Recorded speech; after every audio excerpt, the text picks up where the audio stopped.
show. This is The Force Always. My name is Diz, aka David Zammit. Let's get on with the show with the news, the views, the reviews, and interviews. Making news this time around, where we've got another fan film online, which I'll be giving you a review on later in the show in the review section. It's Order 66. It's called Order 66. It's by Star Wars Tales Untold. So Order 66 fan film I'll be reviewing later in the show. Stick around for that one. And making more news, The Ninth Jedi, which is a featured animation Star Wars type of Japanese feel of a story, is debuting on Disney Plus August 5. That's right, The Ninth Jedi, and the final trailer is out online right now. Check it out, and I will be giving you a review on that in the days ahead when it gets released. But check it out, it's more animation, Japanese style, Star Wars, coming out August 5 on Disney Plus. And that is pretty much the news for this time around. Let's now get into views. Views is my viewpoint, opinion, or view idea on a story. And this time it's sort of a bit of both.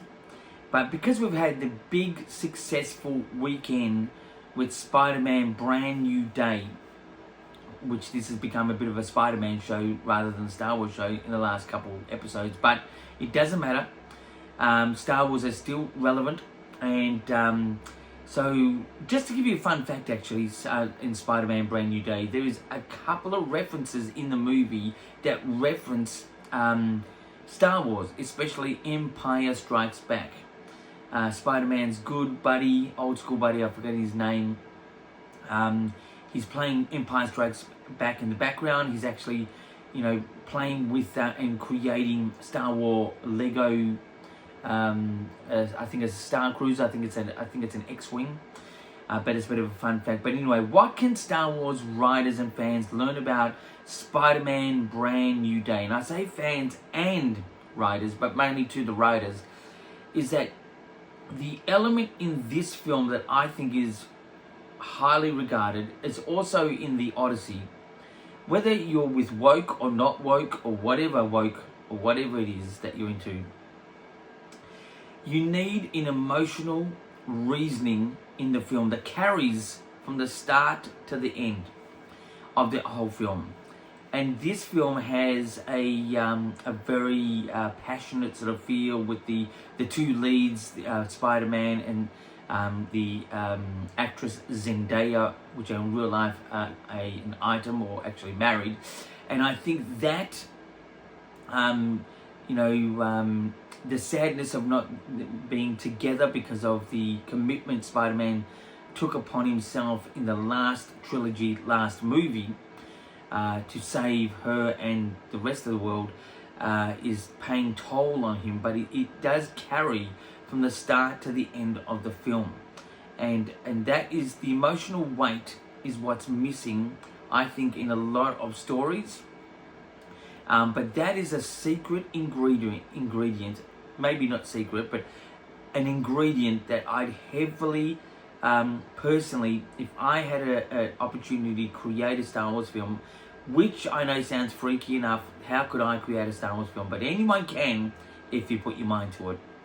I definitely have an emotional ingredient like that. The best time this has ever been done, in my opinion, from the start to the end of a film, is if you ever watch Rocky IV. That's the Russian versus the American, obviously Rocky being the American and Drago being the Russian. But when you feel Drago kill Rocky's good mate Apollo Creed, which is actually that actor has been in Star Wars films, and he actually unfortunately died a couple of years ago. I was in the same presence of him at a Star Wars celebration. I think it was recently, maybe a one before that. But you need the emotional ingredient like what is in Rocky IV. and also Spider-Man Brand New Day to carry from the start to the finish of the film. Resolve it at the end of the film in Spider-Man Brand New Day. It doesn't really resolve it completely, but it does keep you hanging, which is sort of interesting and good. That is what I think, and that is my views for this time around. Let's get into reviews. Reviews this time around is Order 66 fan film by Star Wars Tales Untold. And I will tell you this. This film is a 9 out of 10.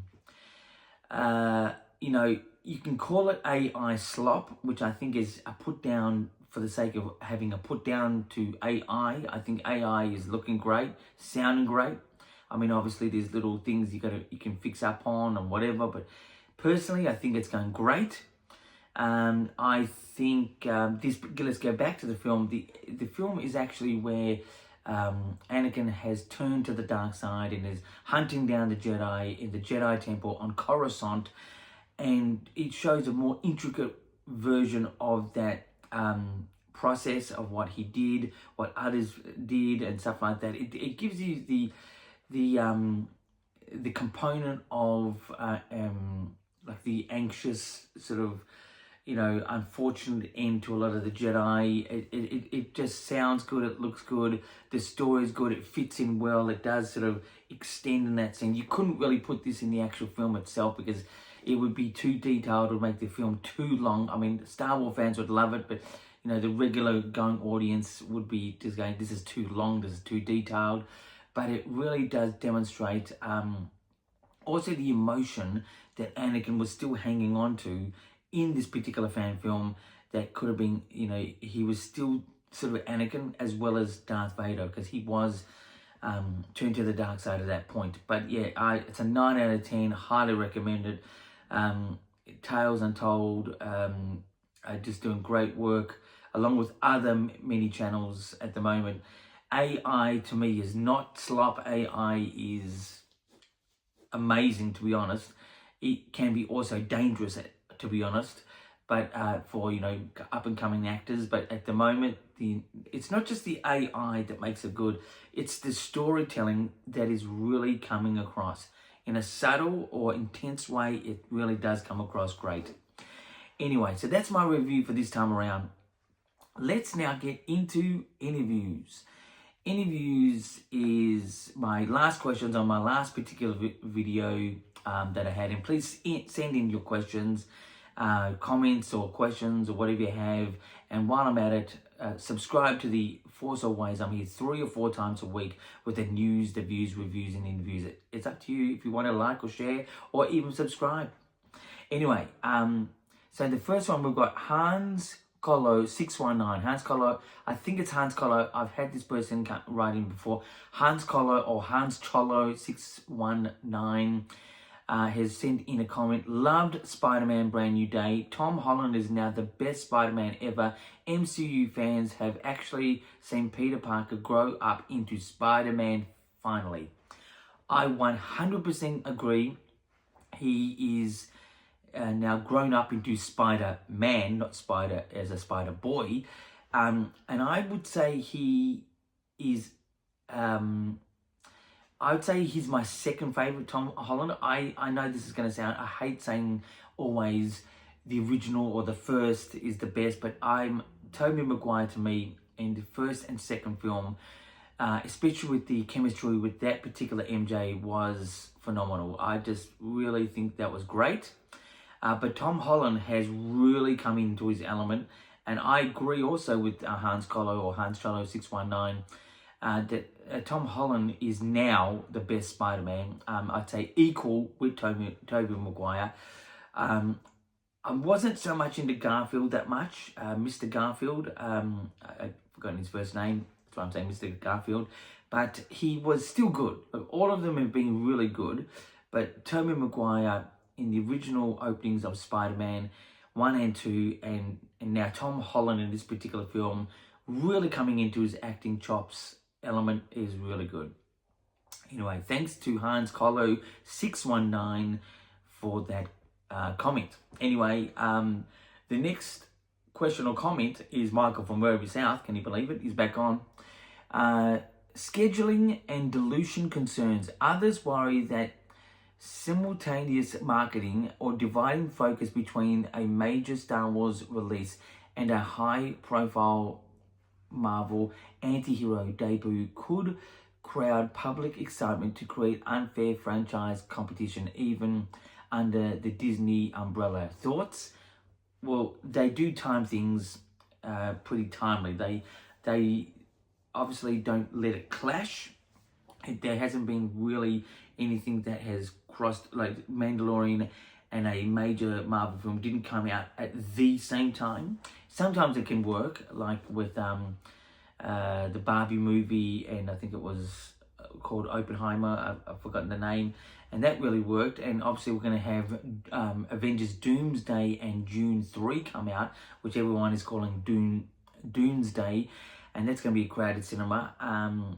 But while I'm on that, I still think Avengers is not going to perform as great as Spider-Man, and they've got a really big amount of money and expectation now to really come across. But I think there's no real conflict between Marvel and Star Wars releases. They sort of do it perfectly timed in between each other. Anyway, the next question from Michael from Werribee South: Jedi vs Sith alignment. In hypothetical fan queries asking whether a hypothetical Star Wars version of the Spirit of Vengeance would be a Jedi or Sith, most consensus leans toward a neutral or dark side consuming force entity, because traditional galactic lore lacks a literal heaven or hell. A force rider would likely function as an absolute cosmic punishment manifest, and read more, manifest against the misuse of the dark side rather than a controversial force user. Thoughts? Well, I've actually thought a great type of character in Star Wars would be a Spawn type of character, which is a comic book character where the person commits themselves to the dark side, but in control of their good to defeat the dark side, using an entity of dark side to defeat the dark side and then take themselves out. I thought that would be a very emotional, intense type of dark side user, almost like Spawn, the comic book character. I thought that's a great idea. That's my thoughts. Michael from Werribee South, once again, the Vader matchup. Fan threads frequently debate whether a Hellfire chain and Menace stare could bypass Darth Vader's armor, with most opinion polls favoring the supernatural underlying scale of the rider over standard galactic weaponry. This question really is each to your own. I just think there's no real answer to that question. You just, how you perceive a character and how they menace themselves in a movie, and what you take on board as as how they are bad or good is how you take them on as good or bad. That's it. It's simple as that. Anyway, the next question from Michael from Werribee South: the creative team pipeline. Following the announcement that the creative core behind Star Wars Starfighter, starring Ryan Gosling, directed by Shawn Levy and written by Jonathan Trooper, is directly carrying that working relationship over into Marvel's Ghost Rider, the online community has debated what this means for quality. Optimists view Marvel hiring the Starfighter team as a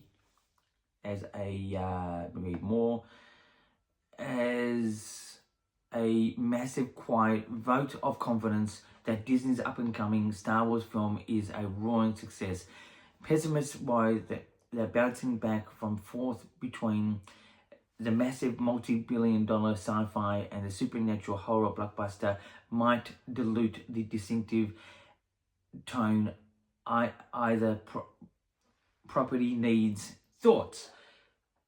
I think the confidence at Disney is extremely through the roof. From Feige, who's head of Marvel, has seen the film probably in a real rough cut, but is like, man, this is great. This is a great story. He has got them, Sean Levy to be the director, Ryan Gosling to be Ghost Rider, in order to have it happen again. He's seen something we've not seen, but I've got a feeling this is going to be a gigantic success of a Star Wars film, Starfighter, coming out in 2027, because it's been done in a great way. Anyway, so the next question from Michael from Webby South is tone and direction. A recurring debate asks whether a mainstream director known for crowd-pleasing blockbusters like Sean Levy can handle generally demonic, horror-leaning anti-hero like Ghost Rider, or will it end up feeling too similar to tone to his blockbuster work on projects like Deadpool and Wolverine? Well, Deadpool and Wolverine is pretty intense. I wouldn't say it's evil, I wouldn't say it's horror, but it's pretty dark in its storytelling. I think he can handle it. I think it's going to be great. I've got full confidence with this team, Ryan Gosling and Sean Levy, especially Sean Levy. Ryan Gosling, I think he's a little bit of a pretty boy. Don't get me wrong. He's still got acting chops and he does things great. Anyway, that's my answer to the question. So the next and final question. The Force versus Hellfire. Fans are heavily divided on how supernatural entity like Ghost Rider would even function in a sci-fi galaxy far, far away. Because Star Wars relies on metaphysical mechanics of the Force rather than traditional Judeo-Christian concepts of heaven and hell. Pursuits argue that the spirit vengeance breaks the established world building. Meanwhile, imaginative fans love the idea of the dark side corruption, or Sith Hunter, whose hellfire burns through Beskar and lightsabers just as easily as mortal flesh. I think it's about time that the dark side gets an entry of where they actually go after they die. It's sort of been known that they just die. That's the end of them. Jedi end up being Force ghosts, and sort of like that type of is heaven in a way. I think personally, the whole ghosts and ghouls type of element in Star Wars through the Sith passing over to their other side would actually create a brand new set of excitement and Star Wars feel to the galaxy, because I just think one can't go to nothing and one can't just go to something. I think there should be a place where people go, and that really is religion. If you have whatever religion you have, there's a heaven or hell. I think it should be said in Star Wars. That's my answer to that question. Thanks to Michael from Webby South. Anyway, that is the show for this time around. Again, subscribe to the channel, The Force Always. I'm here 3 or 4 times a week with the news, the views, the reviews, and interviews. And don't forget, coming up in a couple days, I will be giving you a review of the 9th Jedi coming to Disney+. It's a Japanese animation. It's going to be interesting. Anyway, until then, my friends, keep rocking.